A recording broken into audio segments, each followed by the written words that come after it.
Good morning সবাইকে। তো দেখো আমি একটা চলে এলাম আবার একটা নতুন ভিডিও নিয়ে। দুদিন দিতে পারিনি ভিডিও, তো আজকে দেখো শুরু করেছি। তো শুরুটা এখান থেকেই করলাম। তো দেখো আমি সকাল সকাল ওখানে বসিয়ে দিয়েছিলাম।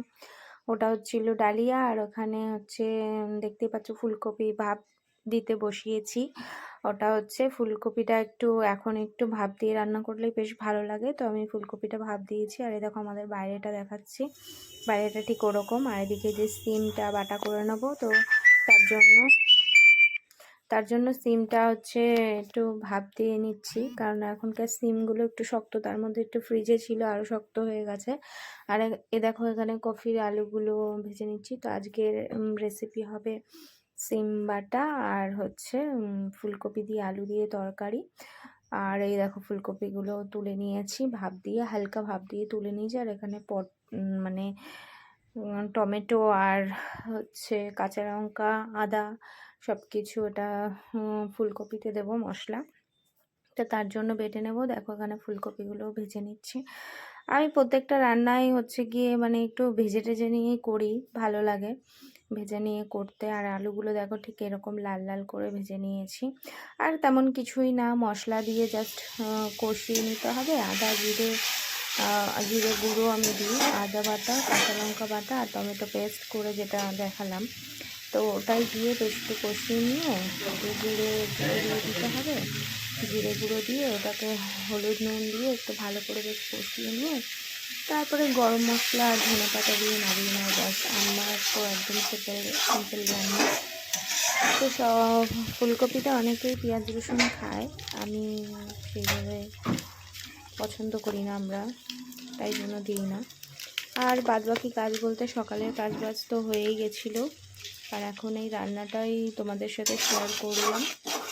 আর হচ্ছে এখনও অনেক স্নান পুজো অনেক কিছু বাকি। আমি সকালে উঠে আগে জামা কাপড় ছেড়ে নিয়ে তারপরে হচ্ছে চা খেয়ে তারপরে সকালের টিফিন বানিয়ে নিয়ে একবারে ছেলে স্কুল চলে যায়, তারপরে আমি রান্না বান্না করে নিয়ে স্নান করে তারপরে পুজো করি।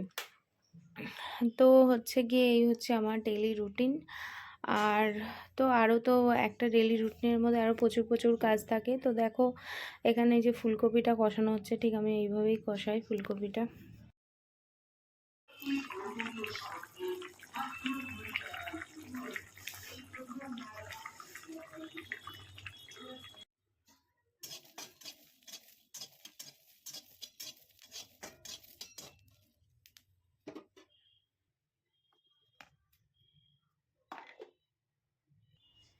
তো দেখতেই পারছো আমি এখানে সিমটা হচ্ছে কিভাবে হচ্ছে বাটলাম, ওটা ভাপ দিয়ে নিয়েছিলাম সিমটা, তারপরে হচ্ছে মিক্সিতে পেস্ট করে নিয়েছি আর শুকনো খোলায় ভেজে নিয়েছি হচ্ছে কালো জিরে আর হচ্ছে রসুন আর হচ্ছে শুকনো লঙ্কা, এই কাঁচা লঙ্কা।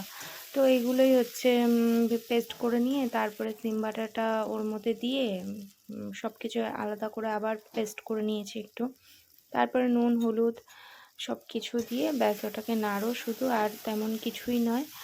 আর এখানে কালো জিরে দিতেই পারে, অনেকে দেয়ও, আমি দিইনি। তো যাই হোক এইভাবেই খেতে ভালো লাগে, আমি তো এইভাবেই করি। মানে সিমটা যখন একদম খেতে ভালো লাগে না তখন ঠিক এইভাবে সিম বাটা করে নিয়ে খেতেই পারে সবাই, আমরাও খাই এইভাবে। তো যাই হোক এটা হচ্ছে গিয়ে এইরকম জিনিস একদম শুকনো শুকনো করে, মানে শুকনো কড়াইতে এইভাবে শুধু নাড়তে হবে, অল্প তেল দেবে, সেটা না দিলে তো নাড়া যাবে না। তো এইভাবে একটু নেড়ে নিতে হবে, একদম এরকম আঠা আঠা হয়ে যাবে, ব্যাস এটাকে নামিয়ে নিতে হবে। এটা খুব ভালো লাগে, একদম গরম ভাতের সাথে মনে হয় যেন এটা দিয়েই খাওয়া হয়ে যাবে, আর কিছু মানে লাগেই না এটার সাথে। তো দেখো এই যে ফাইনাল লুক ঠিক এরকম করে হয়েছে দেখতে। এটা একদম শুকনো, আর এর উপর দিয়ে একটু কাঁচা সর্ষের তেল দিয়ে দিয়েছিলাম। এটা দেখতেও ভালো লাগে আর খেতে তো খুবই ভালো লাগে। যে কোনো বাটার ওপরে দেখবে হচ্ছে কাঁচা সর্ষের তেল দিলে আলাদা রকমই লাগে। এটা হচ্ছে হয়ে গেছে আমার। আর এই দেখো এখানে মসুর ডাল সেদ্ধ বসিয়ে দিয়েছি। তো আর এখানে হচ্ছে গ্যাস ট্যাস মুছছি, এদিকে মোছা হয়েছে কিছুটা, আর ওদিকে হচ্ছে গ্যাসটা মুছে নেবো। তো দেখো এখানে যে সিম বাটা আর ভাত আর হচ্ছে কি এটা আমার থালা, আর সবাইকে মোটামুটি খেতে দেওয়া হয়ে গেছে। আর এখানে যে ফুলকপি আলুর তরকারি যেটা করেছিলাম সেটা দেখালাম, আর এই যে ডাল সেদ্ধ। আর আজকের ভিডিওটা চলো এইটুকুই, তো আবার নেক্সট দেখা হচ্ছে।